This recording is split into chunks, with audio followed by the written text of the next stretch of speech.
एक मिनट खिलार ला, एक मिनट खिलार ला।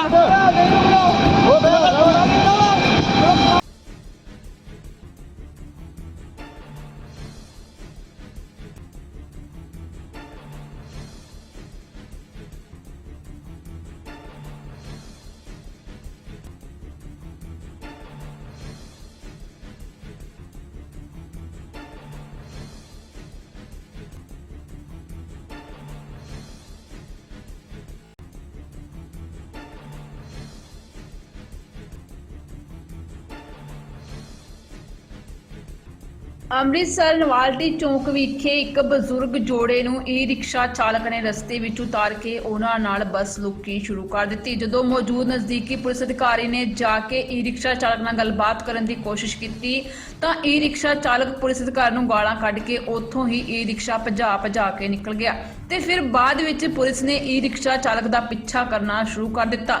ਕਰੀਬ 15 ਕਿਲੋਮੀਟਰ ਤੱਕ ਪੁਲਿਸ ਇਸ ਰਿਕਸ਼ਾ ਚਾਲਕ ਦਾ ਪਿੱਛਾ ਕਰਦੇ ਰਹੀ। ਆਟੋ ਰਿਕਸ਼ਾ ਚਾਲਕ ਸ਼ਹਿਰ ਦੀਆਂ ਵੱਖ-ਵੱਖ ਗਲੀਆਂ ਦੇ ਵਿੱਚੋਂ ਪੁਲਿਸ ਨੂੰ ਘੁਮਾਉਂਦਾ ਰਿਹਾ। ਇਸੇ ਦੌਰਾਨ ਰਿਕਸ਼ਾ ਚਾਲਕ ਵੱਲੋਂ ਕਈ ਵਾਹਨਾਂ ਦੇ ਵਿੱਚ ਟੱਕਰ ਮਾਰ ਕੇ ਲੋਕਾਂ ਨੂੰ ਜ਼ਖਮੀ ਵੀ ਕੀਤਾ ਗਿਆ। ਸ਼ਹਿਰ ਵਾਸੀਆਂ ਵੱਲੋਂ ਵੀ ਈ-ਰਿਕਸ਼ਾ ਨੂੰ ਫੜਨ ਦੀ ਕੋਸ਼ਿਸ਼ ਕੀਤੀ ਗਈ। ਇਸ ਦੇ ਨਾਲ ਹੀ ਸਾਡੀ ਟੀਮ ਵੱਲੋਂ ਇਹ ਸਾਰੇ ਰਸਤੇ ਦੀ ਫੋਟੋਗ੍ਰਾਫੀ ਵੀ ਨਾਲ-ਨਾਲ ਕੀਤੀ ਗਈ ਹੈ। ਆਖਿਰ ਤੱਕ ਰਿਕਸ਼ਾ ਚਾਲਕ ਪੁਲਿਸ ਦੇ ਹੱਥ ਨਹੀਂ ਲੱਗਾ। ਤੇ ਡਿਊਟੀ ਕਰਨ ਲਿਆ ਸੀ, ਇੱਕ ਬਜ਼ੁਰਗ ਜੋੜਾ ਮੇਰੇ ਕੋਲ ਆਇਆ ਸੀ ਤੇ ਉਹ ਬਜ਼ੁਰਗ ਦੇ ਹੱਥ 'ਤੇ ਖੁੰਡੀ ਤੇ ਉਹ ਮੈਨੂੰ ਆ ਕੇ ਕਹਿੰਦੇ ਵੀ ਤੁਸੀਂ ਭਾਜੀ ਆ ਟੈਂਪੂ ਵਾਲਾ ਸਾਨੂੰ ਖਰਾਬ ਕਰਨ ਲਿਆ, ਜਾਣਾ ਹੈ ਗਾਂ ਇੱਧਰ ਗ੍ਰੀਨ ਏਰੀਆ ਕਿਤੇ ਨਾ ਜਾਣਾ ਹੈ ਕਿਤੇ। ਤੇ ਉਸ ਤੋਂ ਬਾਅਦ ਮੈਂ ਉਹਨੂੰ ਆਵਾਜ਼ 'ਚ ਮੈਂ ਕਿਹਾ ਕਿਉਂ ਤੂੰ ਇੱਥੇ ਕਿਉਂ ਇਹਨਾਂ ਨੂੰ ਉਤਾਰਨ ਲਿਆ, ਤੇ ਉਹਨਾਂ ਨੂੰ ਮਾੜਾ ਚੰਗਾ ਬੋਲਿਆ ਵੀ ਮੈਂ ਤੁਹਾਡੇ ਖੁੰਡੀ ਖੋਗੇ ਤੁਹਾਡੇ ਮਾਰੂੰਗਾ ਬਜ਼ੁਰਗ ਜੋੜੇ ਨੂੰ। ਤੇ ਉਸ ਤੋਂ ਬਾਅਦ ਮੈਂ ਉਹਨੂੰ ਮੈਂ ਕਿਹਾ ਯਾਰ ਤੂੰ ਚੰਗਾ ਬੰਦਾ, ਇੰਨੇ ਚਿਰ ਨੂੰ ਵੇਖਿਆ ਉਹਨੇ ਸ਼ਰਾਬ ਪੀਤੀ ਸੀ, ਪਤਾ ਨਹੀਂ ਕੀ ਤੇ ਸਮੈਲ ਆਉਣ ਡਈ ਸੀ। ਤੇ ਮੈਂ ਕਿਹਾ ਵੀ ਤੂੰ ਗਲਤ ਆ, ਤੂੰ ਸ਼ਰਾਬ ਪੀਤੀ ਆ।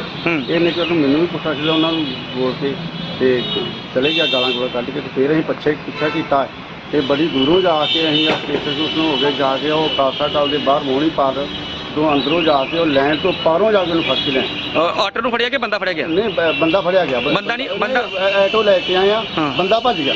ਅੱਛਾ, ਐਕਸੀਡੈਂਟ ਕਿੰਨੇ ਕੀਤੇ ਆ? ਐਕਸੀਡੈਂਟ ਇਹਨੇ ਘੱਟ ਤੋਂ ਘੱਟ ਕਿੰਨਾ 4 ਬੰਦਿਆਂ ਦੇ ਵਿੱਚ ਵੱਜਾ, 2-3 ਗੱਡੀਆਂ ਦੇ ਵਿੱਚ ਵੱਜਾ। ਇੱਕ ਐਕਟਿਵਾ ਨੇ ਖਾਲਸਾ ਕਾਲ ਲਾਗੇ ਸੁੱਟੀ, ਉਹਦੇ ਵਿੱਚ ਵੱਜ ਕੇ ਗਾਂ ਦੀ ਗੱਡੀਆਂ ਛਿੱਲੀਆਂ ਵੀ ਲੋਕਾਂ ਦੀਆਂ? ਗੱਡੀਆਂ ਚੱਲੀਆਂ, ਕਈ ਗੱਡੀਆਂ ਚੱਲੀਆਂ ਆਪਣੇ ਇਹਦੇ ਲਾਗੇ। ਅੱਛਾ, ਹੁਣ ਇਹ ਤੇ ਕਾਰਵਾਈ ਕੀ ਕੀਤੀ ਜਾਏਗੀ? ਜੋ ਵੀ ਬਣਦੀ ਕਾਰਵਾਈ ਕਰਨੀ ਚਾਹੀਦੀ। ਹੁਣ ਆਟੋ ਫੜਿਆ ਗਿਆ? ਹਾਂਜੀ, ਆਟੋ ਲੈਣ ਦਾ ਠੀਕ ਹੈ ਭਾਜੀ, ਲੱਗਦਾ ਕਿ ਜਾਨ ਦਾ ਖਤਰਾ ਤੁਹਾਨੂੰ ਵੀ ਹੋ ਸਕਦਾ ਜਿਸ ਤਰ੍ਹਾਂ ਸਾਈਡ ਮਾਰਦਾ ਪਿਆ? ਬੜੀ ਜ਼ੋਰ ਨਾਲ, ਬੜਾ ਜ਼ਿਆਦਾ। ਮੈਂ ਤੇ ਆਪ ਹੀ ਕੋਈ ਸਾਨੂੰ ਪੈਰ ਮਾਰੀ। ਠੀਕ ਹੈ।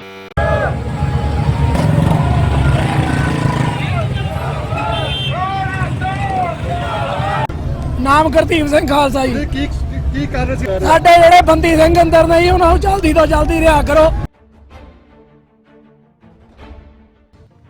ਪੰਜਾਬ ਵਿੱਚ ਬੰਦੀ ਸਿੰਘਾਂ ਦੀ ਰਿਹਾਈ ਦਾ ਮਾਮਲਾ ਗਰਮਾਉਂਦਾ ਨਜ਼ਰ ਆ ਰਿਹਾ ਹੈ। ਇਸੇ ਕੜੀ ਤਹਿਤ ਖੰਨਾ ਵਿੱਚ ਕੇਸਰੀ ਮਾਰਚ ਕੱਢਿਆ ਗਿਆ, ਜਿੱਥੇ ਸੈਂਕੜੇ ਨੌਜਵਾਨਾਂ ਨੇ ਮੋਟਰਸਾਈਕਲ ਤੇ ਮਾਰਚ ਵਿੱਚ ਸ਼ਮੂਲੀਅਤ ਕੀਤੀ ਹੈ।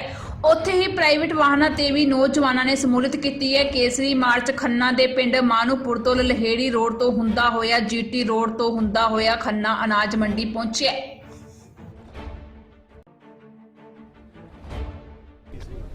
ਬਾਬਾ ਜੀ ਦਾ ਕੇਸਰੀ ਮਾਰਚ ਕੱਢਿਆ ਗਿਆ, ਸਰ ਕਿੱਥੋਂ ਚੱਲਿਆ ਤੇ ਕਿੱਥੇ ਸਮਾਪਤ ਹੋਇਆ? ਵਾਹਿਗੁਰੂ ਜੀ ਕਾ ਖਾਲਸਾ, ਵਾਹਿਗੁਰੂ ਜੀ ਕੀ ਫਤਿਹ। ਅੱਜ ਜਿਹੜਾ ਕੇਸਰੀ ਮਾਰਚ ਕੱਢਿਆ ਗਿਆ, ਇਹ ਪਿੰਡ ਮਾਨੂਪੁਰ ਤੋਂ ਤੇ ਨਾਲ ਗੋਸਲਾਂ ਦੀ ਸੰਗਤ ਦਾ ਸਹਿਯੋਗ ਸੀਗਾ, ਇਲਾਕੇ ਦੀ ਸੰਗਤਾਂ ਦਾ ਸਹਿਯੋਗ ਸੀਗਾ। ਉੱਥੋਂ ਖੰਨੇ ਦਾਣਾ ਮੰਡੀ ਤੱਕ ਇਹ ਪਹੁੰਚਿਆ ਤੇ ਲਗਭਗ 10-12 ਕਿਲੋਮੀਟਰ ਦਾ ਲਲਹੇੜੀ ਪਿੰਡ ਤੇ ਹੋਰ ਮਲਕਪੁਰ ਪਿੰਡਾਂ ਦੇ ਵਿੱਚੋਂ ਦੀ ਹੁੰਦਾ ਇਹ ਕਾਫਲਾ ਜਿਹੜਾ ਇੱਥੇ ਪਹੁੰਚਿਆ। ਕੀ ਅੱਜ ਦਾ ਮਕਸਦ ਕੀ ਸੀ ਜਿਹੜਾ ਕੇਸ? ਮਕਸਦ ਹੈ ਜੀ, ਆਪਣੇ ਸ਼ਹੀਦਾਂ ਨੂੰ ਯਾਦ ਕੀਤਾ ਜਾ ਰਿਹਾ ਹੈ, ਆਪਣੀ ਕੌਮ ਦੇ ਸੂਰਬੀਰ ਯੋਧਿਆਂ ਨੂੰ ਯਾਦ ਕੀਤਾ ਜਾ ਰਿਹਾ, ਜਿਹੜੇ ਸਾਡੇ ਵਾਸਤੇ ਕੁਰਬਾਨੀਆਂ ਦੇ ਗਏ, ਨੌਜਵਾਨਾਂ ਨੂੰ ਜਗਾ ਗਏ। ਸੋ ਸਾਡਾ ਇੰਨਾ ਕੁ ਫਰਜ਼ ਤਾਂ ਬਣਦਾ ਹੈ ਨਾ ਵੀ ਉਹਨਾਂ ਨੂੰ ਯਾਦ ਕਰੀਏ। ਸੋ ਬਾਈ ਸ਼ਹੀਦ ਭਾਈ ਸੰਦੀਪ ਸਿੰਘ ਸਿੱਧੂ ਦੀ ਪਹਿਲੀ ਜਿਹੜੀ ਸ਼ਹੀਦੀ ਦੀ ਜਿਹੜੀ ਬਰਸੀ ਹੈ ਉਹ ਆ ਰਹੀ ਹੈ। ਸੋ ਉਹਦੀ ਯਾਦ ਨੂੰ ਸਮਰਪਿਤ ਇਹ ਨੌਜਵਾਨਾਂ ਨੇ, ਵੀਰ ਈਸ਼ਵਰ ਸਿੰਘ ਜੀ ਤੇ ਵੀਰ ਗੁਰਤੇਜ ਸਿੰਘ ਹੋਰਾਂ ਨੇ ਇਹ ਜਿਹੜਾ ਕੇਸਰੀ ਮਾਰਚ ਲਿਖਿਆ। ਵੈਸੇ ਬੰਦੀ ਸਿੰਘਾਂ ਦੀ ਰਿਹਾਈ ਵਾਸਤੇ ਵੀ ਮਾਰਚ ਤੁਸੀਂ ਕੱਢਿਆ ਵਾ। ਸੌਦਾ ਸਾਹਿਬ ਨੂੰ ਪ੍ਰੋਬਲਮ ਕਈ ਵਾਰ ਮਿਲ ਚੁੱਕੀ ਹੈ, ਪਰ ਬੰਦੀ ਸਿੰਘਾਂ ਨੂੰ ਰਿਹਾਈ ਵਾਸਤੇ ਬੜੇ ਯਤਨ ਕਰਦੇ ਪੈ ਰਹੇ। ਇਹ ਤਾਂ ਬੜੇ ਲੰਮੇ ਸਾਲਾਂ ਤੋਂ ਵੇਖੋ, ਇਹਦੇ ਵਾਸਤੇ ਬਾਪੂ ਸੂਰਤ ਸਿੰਘ ਨੇ ਸੰਘਰਸ਼ ਕੀਤਾ ਹੈ। ਵੀਰ ਗੁਰਬਖਸ਼ ਸਿੰਘ ਜੀ ਵੀ ਆਪਣੇ ਸਰੀਰ ਦਾ ਠਿਕਰਾ ਸਰਕਾਰ ਸਿਰ ਜਿਹੜਾ ਉਹ ਭੰਨ ਕੇ ਚਲੇ ਗਏ ਨੇ, ਹਰਿਆਣੇ ਤੋਂ ਸੀਗੇ। ਤੇ ਇਹ ਸੰਘਰਸ਼ ਤਾਂ ਲੰਮੇ ਚੱਲਦੇ ਆ ਰਹੇ। ਜੇ ਰਾਜੀਵ ਗਾਂਧੀ ਦੇ ਬੰਦਿਆਂ ਨੂੰ ਜਿਹੜੇ ਕਤਲ ਕਰਨ ਵਾਲੇ, ਪ੍ਰਧਾਨ ਮੰਤਰੀ ਨੂੰ ਕਤਲ ਕਰਨ ਵਾਲੇ ਜਿਹੜੇ ਨੇ, ਉਹਨਾਂ ਨੂੰ ਜ਼ਮਾਨਤ ਮਿਲ ਸਕਦੀ ਆ, ਉਹ ਰਿਹਾ ਹੋ ਸਕਦੇ ਨੇ ਸਜ਼ਾ ਕੱਟ ਕੇ। ਤੇ ਇਹ ਵੀ ਤਾਂ ਇੱਕ ਸਿੱਖ ਰਾਜਸੀ ਕੈਦੀ ਨੇ। ਸੋ ਇਸ ਕਰਕੇ ਜੇ ਕੋਈ ਜਿਨ੍ਹਾਂ ਤੋਂ ਸੰਸਾਰ ਨੂੰ ਡਰ ਹੈ, ਬਲਾਤਕਾਰੀਆਂ ਤੋਂ ਖਤਰਾ ਹੁੰਦਾ ਤੇ ਕਾਤਲਾਂ ਤੋਂ ਖਤਰਾ ਹੁੰਦਾ। ਸੋ ਉਹ ਬਲਾਤਕਾਰੀ ਕਾਤਲ ਜਿਹੜੇ ਨੇ ਉਹਨਾਂ ਨੂੰ ਪਰੋਲ ਦਿੱਤੀ, 5ਵੀਂ ਵਾਰ ਆ ਗਿਆ। 90 ਮਹੀਨੇ ਦੀ ਉਹਨਾਂ ਦੀ ਜਿਹੜੀ 90 ਦਿਨ ਦੀ ਜਿਹੜੀ ਉਹਨਾਂ ਦੀ ਸਜ਼ਾ ਉਹ ਵੀ ਮਾਫ ਕੀਤੀ ਗਈ ਹੈ ਝੂਠੇ ਸਾਧ ਦੀ। ਸੋ ਇਹ ਸ਼ਰਾਸਰ 1947 ਤੋਂ ਬਾਅਦ ਸਾਡੇ ਨਾਲ ਇਹੀ ਤਾਂ ਧੱਕਾ ਹੁੰਦਾ ਆਇਆ। ਸੋ ਇਸੇ ਗੱਲ ਦੀ ਲੜਾਈ ਤਾਂ 84 ਚ ਹੋਈ ਸੀ। ਇਸੇ ਗੱਲ ਦੀ ਤਾਂ ਦੇਖੋ ਸੰਤ ਇਹੀ ਗੱਲ ਕਹਿੰਦੇ, ਸਾਨੂੰ ਕਹਿੰਦੇ ਵੱਖਰੇ ਦੇਸ਼ ਦੀ ਮੰਗ ਕੋਈ ਨਹੀਂ, ਪਰ ਅਸੀਂ ਬਰਾਬਰ ਦੇ ਤਾਂ ਬਣ ਕੇ ਰਹੀਏ, ਸਾਨੂੰ ਵੱਖਵਾਦੀ ਤਾਂ ਨਾ ਬਣਾਓ। ਕੋਈ ਗੱਲ ਹੁੰਦੀ ਆ ਪੰਜਾਬ ਨੂੰ ਵੱਖਰਾ ਬਣਾ ਦਿੱਤਾ ਜਾਂਦਾ ਹੈ। ਆ ਹੁਣ ਤੁਸੀਂ ਦੇਖੋ 26 ਜਨਵਰੀ ਨੂੰ ਪਰੇਡ ਹੋਈ ਆ ਤੇ ਪੰਜਾਬ ਰੈਜੀਮੈਂਟ ਜਿਹੜੀ ਕਿ ਸਰਹੱਦਾਂ ਤੇ ਮਰਨ ਨੂੰ ਰਹਿ ਗਈ, ਪੰਜਾਬ ਸਿੱਖ ਰੈਜੀਮੈਂਟ, ਉਹਨਾਂ ਦੀ ਝਾਕੀ ਕੱਢ ਦਿੱਤੀ ਗਈ ਹੈ। ਸੋ ਸਾਨੂੰ ਝਾਕੀਆਂ ਦੀ ਲੋੜ ਨਹੀਂ, ਸਾਡੇ ਤੇ ਝਾਕੇ ਹੁੰਦੇ ਨੇ, ਝਾਕੇ ਕੱਢਦੇ ਸੀ। ਫਿਰ ਬੰਦੀ ਸਿੰਘ ਮਹਾਰਾਜ ਮੋਰਚੇ ਵਿੱਚ 26 ਜਨਵਰੀ ਨੂੰ ਉਹ ਵੀ ਕੱਢਤੇ। ਸੋ ਇਸ ਕਰਕੇ ਇਹ ਸਾਡੇ ਨਾਲ ਹਮੇਸ਼ਾ ਵਿਤਕਰਾ ਹੁੰਦਾ ਆਇਆ ਤੇ ਉਹ ਲਗਾਤਾਰ ਤੁਹਾਡੇ ਸਾਹਮਣੇ, ਭਾਵੇਂ ਪਾਣੀਆਂ ਦੀ ਗੱਲ ਕਰ ਲਓ, ਭਾਵੇਂ ਜ਼ਮੀਨਾਂ ਦੀ ਗੱਲ ਕਰ ਲਓ, ਭਾਵੇਂ ਪੜ੍ਹਾਈਆਂ ਦੀ ਗੱਲ ਕਰ ਲਓ। ਕਿਉਂ ਤੁਸੀਂ ਦੇਖ ਲਓ ਆਲ ਓਵਰ ਪੂਰੇ ਇੰਡੀਆ 'ਚੋਂ ਸਭ ਤੋਂ ਵੱਧ ਜੇਕਰ ਕੋਈ ਬਾਹਰ ਜਾਂਦਾ ਤੇ ਪੰਜਾਬ ਦਾ ਜਾਂਦਾ। ਕਿਉਂ ਜਾਂਦਾ? ਅਸੀਂ ਸੇਫ ਨਹੀਂ ਇੱਥੇ, ਸਾਡੀਆਂ ਪੜ੍ਹਾਈਆਂ ਪੜ੍ਹ ਕੇ ਵੀ ਸਾਨੂੰ ਇੱਥੇ ਰੁਜ਼ਗਾਰ ਨਹੀਂ ਮਿਲਦਾ। ਸੋ ਹਰੇਕ ਪਾਸਿਓਂ ਪੰਜਾਬ ਨੂੰ ਮਾਰਾਂ ਪੈਂਦੀਆਂ ਨੇ। ਸੋ ਆਜ਼ਾਦੀ ਦੀ ਗੱਲ ਜਿਹੜੀ ਆਪਾਂ ਹੁਣ ਕਰ ਰਹੇ, ਰਿਹਾਈ ਸਿੰਘਾਂ ਦੀ 32 ਸਾਲ ਹੋ ਗਏ, 28 ਸਾਲ ਹੋ ਗਏ। ਤੁਸੀਂ ਦੱਸੋ ਕਿਹੜਾ ਕਾਨੂੰਨ, ਕਿਹੜਾ ਸੰਵਿਧਾਨ ਕਹਿੰਦਾ ਵੀ ਕਿਹੜੇ ਕਤਲ ਦੇ ਵਿੱਚ ਜਿਹੜੀ ਇੰਨੀ ਸਜ਼ਾ ਜਿਹੜੀ ਆ ਉਹ ਬਣਦੀ ਹੈ? ਸੋ ਇਸ ਕਰਕੇ ਧੱਕਾ ਹੀ ਹੈ। ਤੇ ਹੁਣ ਰਿਹਾਈ ਬੰਦੀ ਸਿੰਘਾਂ ਦੇ ਰਿਹਾਈ ਲਈ ਚੰਡੀਗੜ੍ਹ ਜਿਹੜਾ ਹੈ ਸਮੂਹ ਸੰਗਤਾਂ ਵੱਲੋਂ ਮੋਰਚਾ ਜਿਹੜਾ ਉਹ ਚੱਲ ਰਿਹਾ। ਸਾਡੀ ਬੇਨਤੀ ਹੈ ਸੰਗਤਾਂ ਨੂੰ ਵੀ ਉੱਥੇ ਸ਼ਮੂਲੀਅਤ ਕਰੋ, ਵੱਧ ਤੋਂ ਵੱਧ ਪਹੁੰਚੋ। ਅੱਜ ਪੰਜਾਬ ਦੇ ਆਪਣੇ ਸਿਰ ਵਿੱਚ ਕਿੰਨੇ ਦੇ ਵਿੱਚ ਦੇਖੋ ਜੀ, ਇਹ ਤਾਂ ਜਿੱਥੇ ਜਿੱਥੇ ਮਰ ਜੀਵੜਿਆਂ ਨੂੰ ਪਿਆਰ ਕਰਨ ਵਾਲੇ ਨੇ ਉੱਥੇ ਉੱਥੇ ਹੀ ਹੋਣਾ। ਸੋ ਇਹਦੀ ਗਿਣਤੀ ਤਾਂ ਕੀਤੀ ਨਹੀਂ ਜਾ ਸਕਦੀ, ਕਿੱਥੇ ਕਿੱਥੇ ਮੋਰਚੇ ਹੋ ਰਹੇ ਨੇ, ਕਿੱਥੇ ਕਿੱਥੇ ਹੋਣਗੇ, ਕਿੱਥੇ ਕਿੱਥੇ ਮਾਰਚ ਕੱਢੇ ਜਾ ਰਹੇ ਨੇ, ਕਿੱਥੇ ਕੋਈ ਅਖੰਡ ਪਾਠ ਸਾਹਿਬ ਰੱਖਿਆ, ਕਿੱਥੇ ਕੋਈ ਸਹਿਜ ਪਾਠ ਹੈ, ਕਿੱਥੇ ਕੋਈ ਲੰਗਰ ਲੱਗ ਰਿਹਾ, ਕਿੱਥੇ ਕੋਈ ਮਾਰਚ ਕੱਢੇ ਜਾ ਰਹੇ ਨੇ, ਕਿੱਥੇ ਕੋਈ ਦੀਵਾਨ ਲੱਗ ਰਹੇ ਨੇ। ਸੋ ਇਹ ਤਾਂ ਗਿਣਤੀ ਕੋਈ ਨਹੀਂ ਜੀ ਇਹਦੀ। ਸੰਘਰਸ਼ ਇਸ ਤਰ੍ਹਾਂ ਜਾਰੀ ਰੱਖੋ। ਸੰਘਰਸ਼ ਤਾਂ ਜਦੋਂ ਤੋਂ ਅਸੀਂ ਜੰਮੇ ਆ, ਸਾਡੀ ਕੌਮ ਜਦੋਂ ਤੋਂ ਤੁਰੀ ਹੈ, ਸੰਘਰਸ਼ ਤਾਂ ਉਦੋਂ ਦੇ ਨੇ। ਇਹ ਤਾਂ ਜਦੋਂ ਤੱਕ ਇਹ ਕੌਮ ਰਹਿਣੀ ਆ, ਇਹ ਸੰਘਰਸ਼ ਵੀ ਉਦੋਂ ਤੱਕ ਹੀ ਰਹਿਣੇ ਨੇ। ਧੰਨਵਾਦ। ਨਾਮ ਗੁਰਦੀਪ ਸਿੰਘ ਖਾਲਸਾ ਜੀ। ਕੀ ਕਰ ਰਹੇ ਸੀ? ਸਾਡੇ ਜਿਹੜੇ ਬੰਦੀ ਸਿੰਘ ਅੰਦਰ ਨਹੀਂ, ਉਹਨਾਂ ਨੂੰ ਜਲਦੀ ਤੋਂ ਜਲਦੀ ਰਿਹਾ ਕਰੋ। ਜਿਹੜੇ ਸਾਡੀ ਬੰਦੀ ਸਿੰਘ ਅੰਦਰ ਨੇ ਬੰਦ ਕਰਿਆ ਸਰਕਾਰ ਨੇ, ਉਹ ਜਲਦੀ ਤੋਂ ਜਲਦੀ ਰਿਹਾ ਕਰੋ। ਉਸ ਸੰਬੰਧ ਵਿੱਚ ਕੱਢਿਆ ਗਿਆ ਮਾਰਚ, ਕੇਸਰੀ ਮਾਰਚ। ਕਿੱਥੋਂ ਚੱਲਿਆ ਸੀ ਰੋਸ ਮਾਰਚ ਤੁਹਾਡਾ? ਇਹ ਮਾਨੂਪੁਰ ਤੋਂ ਚੱਲਿਆ ਜੀ। ਅੱਛਾ, ਤੇ ਜਾ ਕੇ ਕਿੱਥੇ ਖਤਮ ਹੋਣਾ ਹੈ? ਇਹ ਮੰਡੀ ਦੇ ਵਿੱਚ ਖਤਮ ਹੋਣਾ ਜੀ। ਤੁਹਾਡੀ ਡਿਮਾਂਡ ਕੀ ਹੈਗੀ ਸਰਕਾਰ ਵੱਲੋਂ? ਕੀ ਡਿਮਾਂਡ? ਜਿਹੜੇ ਬਲਾਤਕਾਰੀ ਛੱਡੇ ਜਾਂਦੇ ਨੇ, ਸ਼ਰੇਆਮ ਸਾਰਾ ਕਾਨੂੰਨ ਨੇ ਕਹਿਤਾ ਵੀ ਬਲਾਤਕਾਰੀ ਨੇ, ਉਹ ਫੇਰ ਵੀ ਛੱਡੇ ਜਾਂਦੇ ਨੇ। ਠੀਕ ਆ, ਸਾਡੇ ਬੰਦੀ ਸਿੰਘ ਸਜ਼ਾ ਵੀ ਪੂਰੀ ਕਰ ਲਈ, ਫੇਰ ਵੀ ਅੰਦਰ ਬੰਦ ਨੇ। ਇਹ ਸਿੱਖਾਂ ਨਾਲ ਹੀ ਕਿਉਂ ਏਦਾਂ ਹੁੰਦਾ ਜੀ? ਤੁਸੀਂ ਵੀ ਸਿਆਣੇ ਹੋ ਵੀਰੇ, ਸਿੱਖਾਂ ਨਾਲ ਕਿਉਂ ਏਦਾਂ ਹੁੰਦਾ? ਕਿੰਨਾ ਕੁ ਜੱਥਾ ਹੈ ਤੁਹਾਡਾ ਜਾਂ ਚੱਲਿਆ? ਕਿੱਥੋਂ ਕਿੱਥੋਂ ਦੇ ਲੋਕ ਆਏ ਹੋਏ? ਇਹ ਲੋਕ ਸਾਰੇ ਹੀ ਆਏ ਆ ਜੀ। ਠੀਕ ਆ, ਜਿਹੜੇ ਵੀਰ ਚੰਡੀਗੜ੍ਹ ਨਹੀਂ ਜਾ ਸਕਦੇ, ਰੋਡ ਕੱਟਿਆ ਹੀ ਕੇਸਰੀ ਮਾਰਚ ਸੀ। ਮਾਨੂਪੁਰ ਤੋਂ ਚੱਲਿਆ, ਪਿੰਡਾਂ ਜੀ ਹੁੰਦਾ ਹੋਇਆ ਇੱਧਰ ਆਇਆ ਜੀ। आप अपने लिए नहीं चल रहे हो, आप मेरे लिए चल रहे हो और आप मेरे भविष्य के लिए चल रहे हो। और उसी सेकंड में, पता नहीं अजीब सी बात है, उसी सेकंड मेरा दर्द उस दिन के लिए गायब हो गया। दूसरी बात, मैं चल रहा था और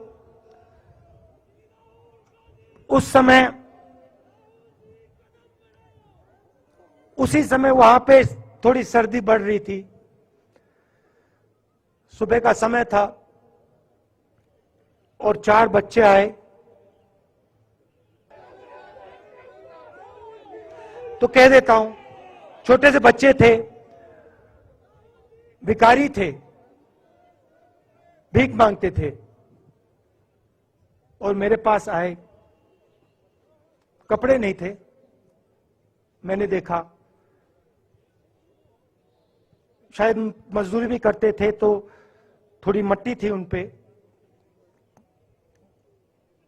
खैर, मैं ये चीजें देखता नहीं हूं, तो मैं उनके साथ गले लगा, घुटनों पे गया, ऐसे उनको पकड़ा मैंने, क्योंकि मैं उनकी लेवल पे रहना चाहता था। और फिर, नहीं सुनिए, मैं ये बात कहना नहीं चाह रहा था मगर कह दूंगा। तो उनको ठंड लग रही थी, वो कांप रहे थे।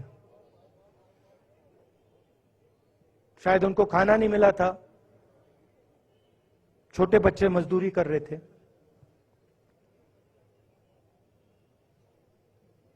तो मैंने सोचा कि अब अगर ये स्वेटर नहीं पहनते हैं, अगर ये जैकेट नहीं पहन रहे हैं, तो मुझे भी नहीं पहनना चाहिए। मगर मैं झिझका क्यों आपको बताना चाहता हूं, मैं झिझका क्यों आपको बताना चाहता हूं। जब मैंने ये खत्म किया, मैं चल रहा था, तो हमारे साथ एक व्यक्ति थे। उन्होंने मेरे कान में बोला, राहुल जी, ये बच्चे गंदे हैं, इनके पास आपको ऐसे जाना नहीं चाहिए। तो मैंने उनसे कहा, वो आपसे और मुझसे दोनों से साफ है।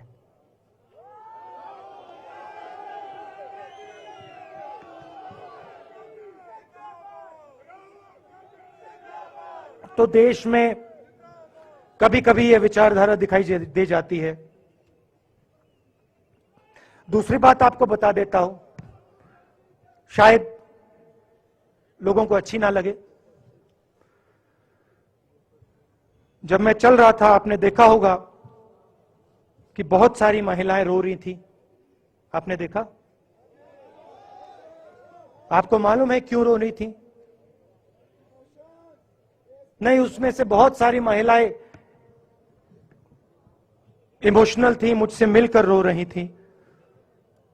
मगर उसमें बहुत सारी ऐसी भी महिलाएं थी जिन्होंने मुझे बोला कि उनके साथ बलात्कार हुआ है, उनको किसी ने मोलेस्ट किया है, उनके किसी रिश्तेदार ने उनको मोलेस्ट किया है।